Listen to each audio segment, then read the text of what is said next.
Your mind has files, one called worry, one called worship, one called faith, one called fear, and the one you open is the one that will fill.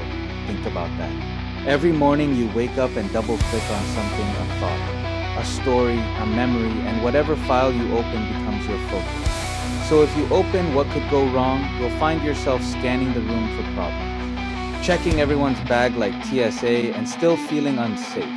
But if you open what could go right, peace walks in the room, same flight, same turbulence, different file. See, the enemy doesn't have to defeat you. He just has to distract you. He whispers, click this file, replay the worst moments, the worst words, the worst fears. And if you repeat what might go wrong long enough, what you repeat ends in defeat. That's why sometimes you have to say, I'm not opening that today. You don't have time to rehearse every insult, every regret, every betrayal. When you vent, you invent. The more you replay it, the more real it becomes. So close that file and open something higher. One of my friends once told me what someone said about me, something cruel, unnecessary. And I said, thanks for having my back. But can we be done with this conversation? Why? Because I don't want to open that file. If I do, my mind will start filling in details that were never there. I'll start adding people to the file who don't even belong in it. That's how bitterness works. You open the file called offended, and before long you're filled with it. Protect your peace. Not every file deserves your focus. If your heart is full of fear, you probably opened the wrong file. We all do it. We fixate on the 2 people yawning instead of the 1,000 who are listening. We stare at what's wrong and miss everything that's right. But what you focus on expands. Stop staring at who's ignoring you and start noticing who's with you. Because when you open the file called faith, you see the help that's already been there all along. Elisha didn't pray for new help. He prayed for open eyes, because the help was already there. Before the enemy surrounded him, God had already surrounded the enemy.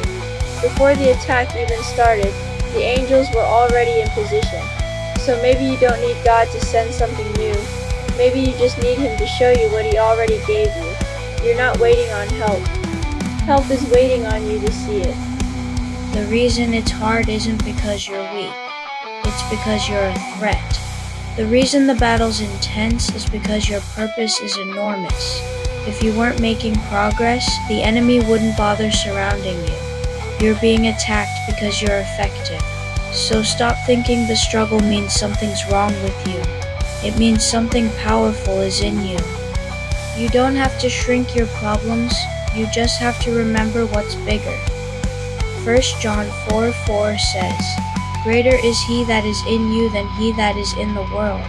That means it's not you versus your fear. It's the power inside you versus what's outside you, and that changes everything. You might feel small next to the challenge, but when you zoom out and see what's behind you, you realize the army that's fighting for you was there before the storm even started. Yeah, life is heavy right now. People are unpredictable. Money is tight. The future feels foggy, but keep it in context. Not everyone's against you. Not everything's broken. Look how far you've already come. The pain you're facing might just be part of a bigger picture you can't see yet.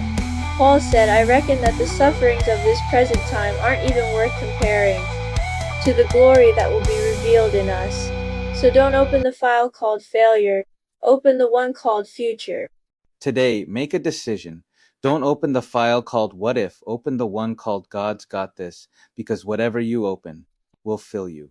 And greater is he that is in you than anything that stands against you. You got this.